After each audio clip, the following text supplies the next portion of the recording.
Comentaba que os pedía un poco disculpas porque lo que vamos a hablar hoy va a ser un poco de lo que fue la jornada de la Comisión de Seguimiento del Cantábrico Mediterráneo, que fue el día 23 de octubre, pero que hemos tardado este tiempo en analizar, en reflexionar entre todos y ver de cara a qué es lo que va a ocurrir en los próximos meses. La reunión del 23 de octubre, la Comisión de Seguimiento del Corredor Cantábrico Mediterráneo, pues había generado muchas expectativas. Y había generado muchas expectativas porque no las habían hecho generar, no por nosotros, sino por la reunión que fue el día 8 de octubre de Pedro Sánchez con Javier Lambán, pues que decían que se haría un esfuerzo inversor serio en el corredor cantábrico mediterráneo y que se concretaría en la reunión que se celebraría el próximo día 23. Por otra parte, el ministro de Fomento, Ábalos, pues también en una nota de prensa decía que convocará la próxima comisión de seguimiento del plan integral Sagunto Teruel Zaragoza en los mismos términos, generar unas expectativas que la verdad es que nosotros fuimos con importantes expectativas generadas. La primera sorpresa fue que no había nadie de Fomento en la comisión. Sí que había un responsable de ADIF y estaba la presidenta de ADIF junto con, ya sabéis, responsables políticos del Gobierno de Aragón, de la Generalitat Valenciana, Autoridad Portuaria, responsables de compañías ferroviarias, etc. y de la patronal. Entonces la reunión fue técnicamente impecable, o sea, fue técnicamente impecable, con una exposición, PowerPoint, pero lo que allí se vino a decir, pues prácticamente, esto ya lo conocéis, pues fue un poco lo mismo que se dijo en la anterior comisión de seguimiento del día 26 de octubre del 17 y lo que se había dicho previamente en la primera del 12 de julio del 17.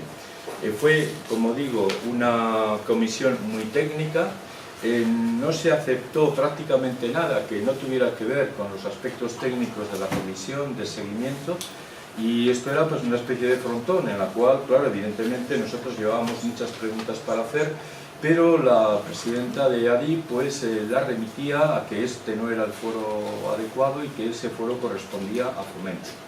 Tampoco ante preguntas concretas, cuando se hablaba de incidencias en la línea, y claro, yo levanté rápidamente la mano con los tamagotchis, 450 incidencias y tal, dice no, eso es un tema de Renfe. El responsable de Renfe estaba allí, pero la verdad es que no dijo absolutamente nada. Es decir, que fue, yo diría, una comisión impecable, técnica, fría. Ni siquiera hubo ningún guiño, nada que tuvieras o que percibieras una sensación hacia, pues sobre todo los miles de manifestantes aragoneses, valencianos y especialmente turolenses que poquitos días antes nos habíamos manifestado en Valencia. Entonces, ya digo, no se hizo nada que no estuviera en el orden del día. Y pues, ¿de qué se habló? Pues ya digo, pues del mismo plan que viene ya desde julio del 17, lo que se había hecho y lo que se ha ejecutado en estos momentos en el año 18, pues son escasamente 742.850,4 euros. O sea que esta es la ejecución que se ha realizado en este año. Quedan, se nos dijo, y por supuesto en los presupuestos generales del Estado del año 18, por ejecutar se habló en torno a 65 millones de euros que nos dijeron que se licitarían ahora en estos 2 meses. Las cifras a veces no coinciden porque es según si las dicen con IVA o sin IVA. Es decir, que la reunión pues fue, insisto, impecable, técnica, para decirnos que la inversión que se había hecho era de esta cantidad y que también nos añadían un año más.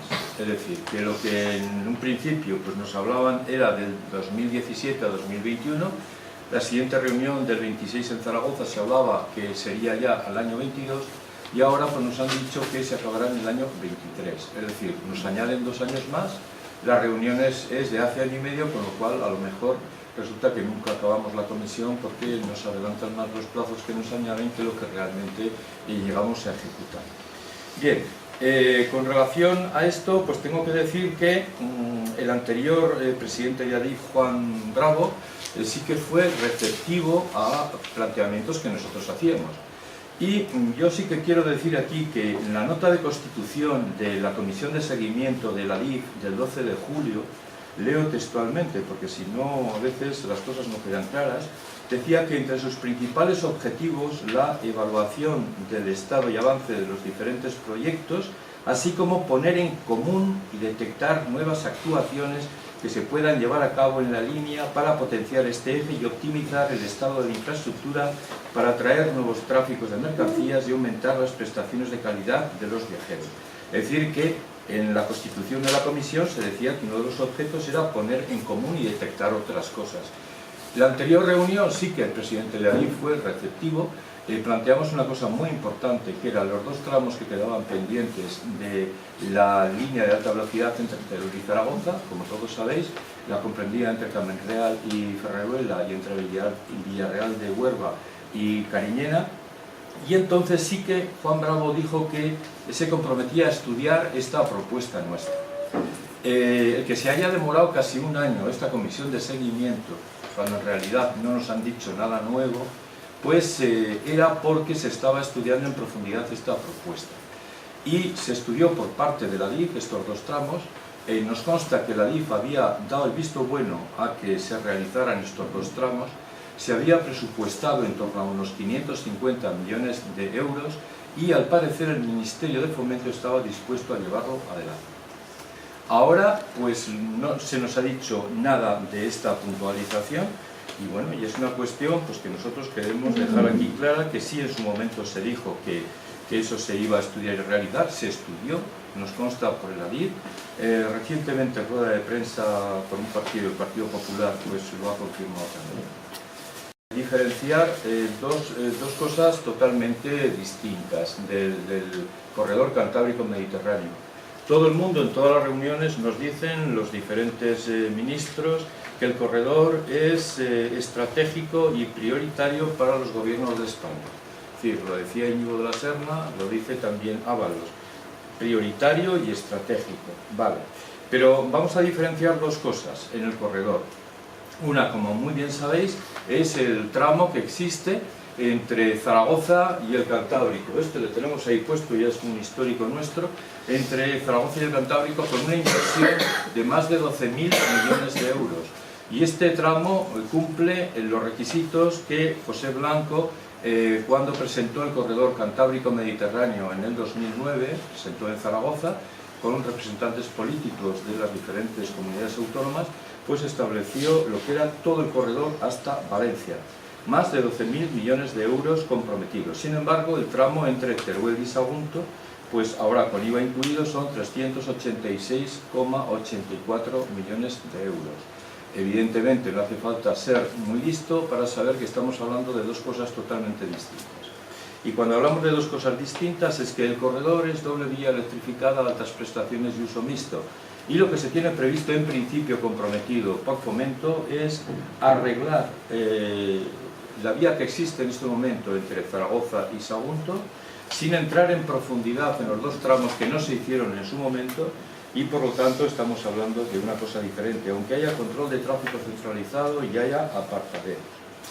Yo aquí sí que quería decir una cosa muy importante, y es que con relación a los tramos que existen entre Teruel y Zaragoza, tenemos que diferenciar dos cosas. Una cosa que es la línea de alta velocidad que se proyectó a raíz del AVE, la línea de alta velocidad entre Madrid y Barcelona. Todas las capitales de provincia que dependían de una línea de alta velocidad debían estar conectadas como una lanzadera, vamos a llamarle lanzadera. Y esta lanzadera es una lanzadera de alta velocidad. Huesca sí que tiene una lanzadera de alta velocidad, se proyectó exactamente igual, estamos hablando del año 2000, se proyectó la lanzadera también para Teruel, pero en Teruel se quedó bloqueada esta lanzadera con esos dos tramos que no se llegaron a realizar. De manera que nosotros tenemos tramos que se puede ir a una velocidad de más de 160 km por hora, pero al llegar a estos tramos pues vemos pues la imagen que todos conocéis también del tractor adelantando a un tren que está limitado a 160 km por hora, pero que puede ir a 200 km por hora. Bien, pero luego tenemos otra cosa en este tramo, y es que posteriormente, a raíz del 2009, de lo que es el corredor de altas prestaciones entre el Cantábrico y el Mediterráneo, se hizo un estudio informativo también a dos niveles. Uno, de Teruel a Sagunto. El tramo Teruel-Sagunto es un tramo que se descubrió que había una aprobación provisional en octubre de 2011, caducó en octubre de 2015 y se detectó que había caducado en el 2017. Es decir, 6 años en que nadie dijo absolutamente nada sobre la caducidad de este estudio informativo. Pero es que luego tenemos el otro, que nos ha pasado desapercibido, y es el estudio informativo entre Teruel y Zaragoza. Es decir, que nosotros tenemos aquí la vía clásica de toda la vida, pero había previsto otro estudio informativo de doble vía eléctrica de altas prestaciones entre Zaragoza y Teruel. Este estudio informativo se publicó en el año 2010 y debió estar concluido la redacción en marzo de 2013. Nadie sabe absolutamente nada de este estudio informativo.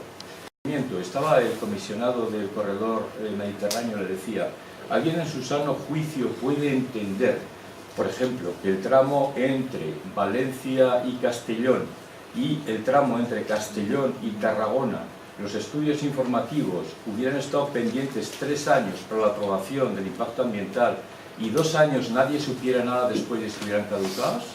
Yo decía que no. Todos bajaban la cabeza. Entonces, ¿esto qué significa? Conclusión.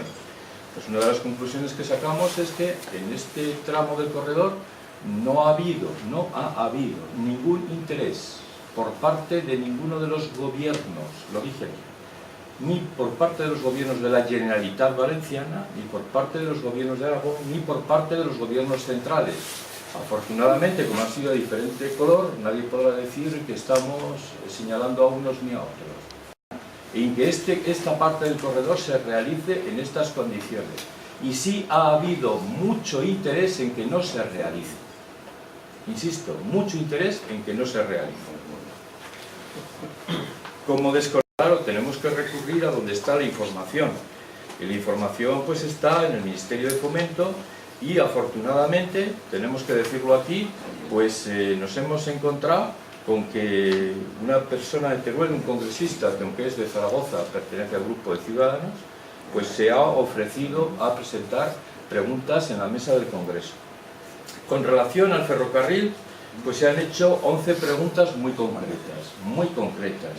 De esas 11 preguntas concretas, solo el Ministerio ha respondido a 2,5.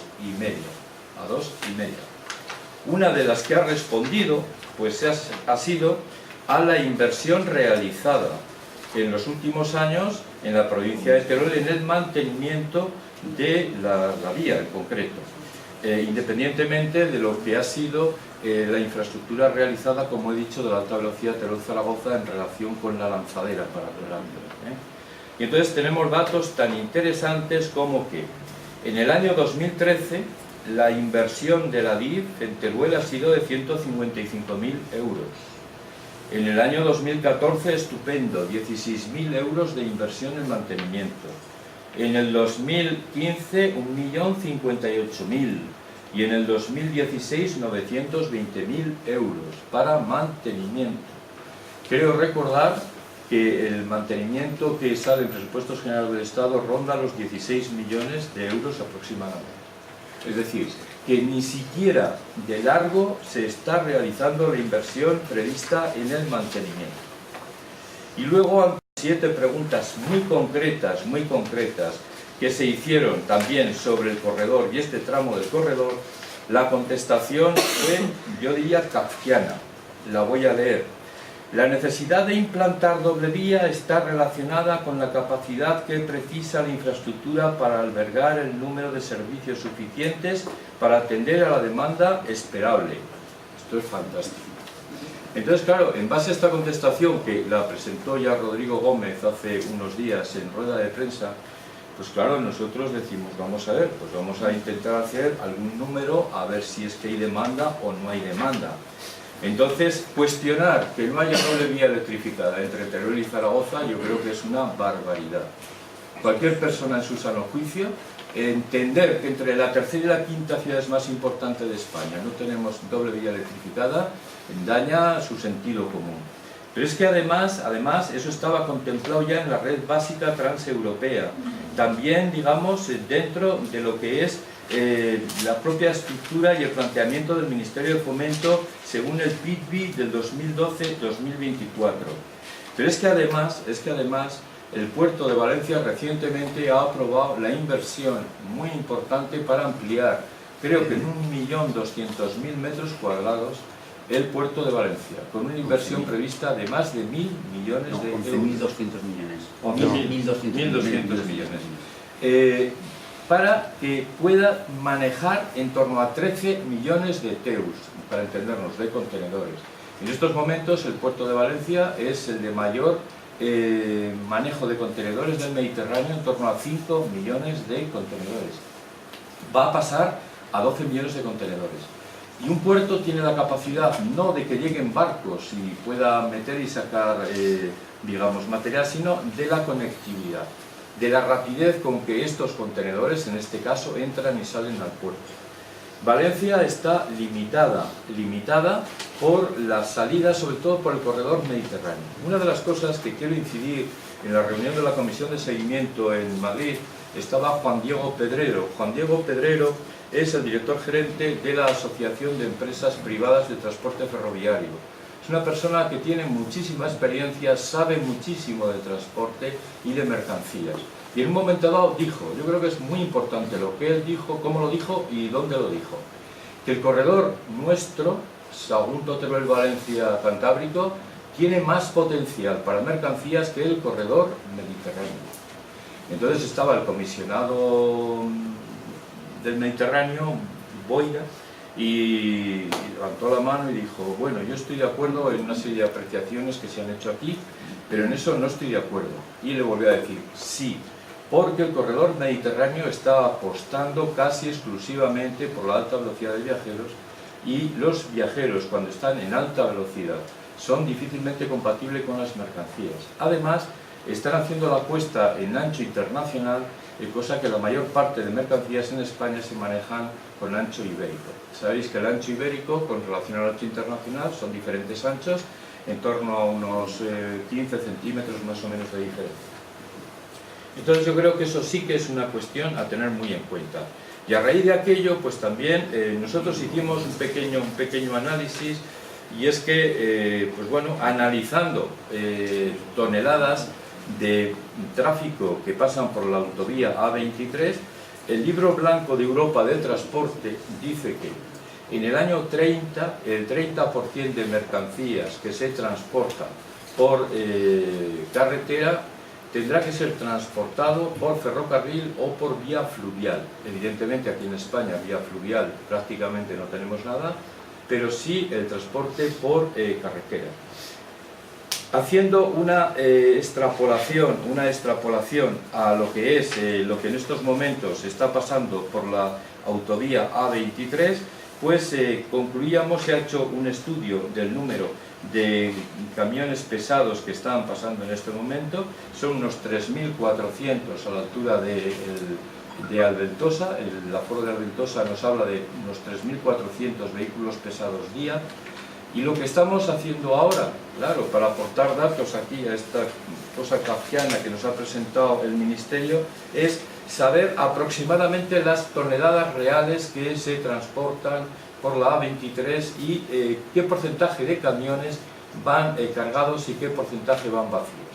Para lo cual, pues tenemos previsto, hemos contactado con dos áreas de servicio aquí en la A23 para hacer encuesta a los camioneros en que nos digan cuál es su recorrido, con qué frecuencia lo hacen y cuántos viajes hacen de vacío. Con lo cual, pues queremos hacer bastantes encuestas y de ahí pues sacar ya datos objetivos para poder extrapolar. Porque extrapolando, ya digo, con datos de la DIF, se plantea que para el año 2030 pueden estar pasando por la A23 en torno a 4.500 camiones pesados día. Traducido el 30% en toneladas, eso dice que unos 60 trenes diarios tendrían que pasar por nuestra vía de Teruel. 60 trenes diarios de mercancías, más los de viajeros, mínimo estaríamos hablando de al menos 70 trenes diarios, sin contar los tráficos que en estos momentos se están derivando por el Mediterráneo y por Madrid, que pasarían también por Teruel.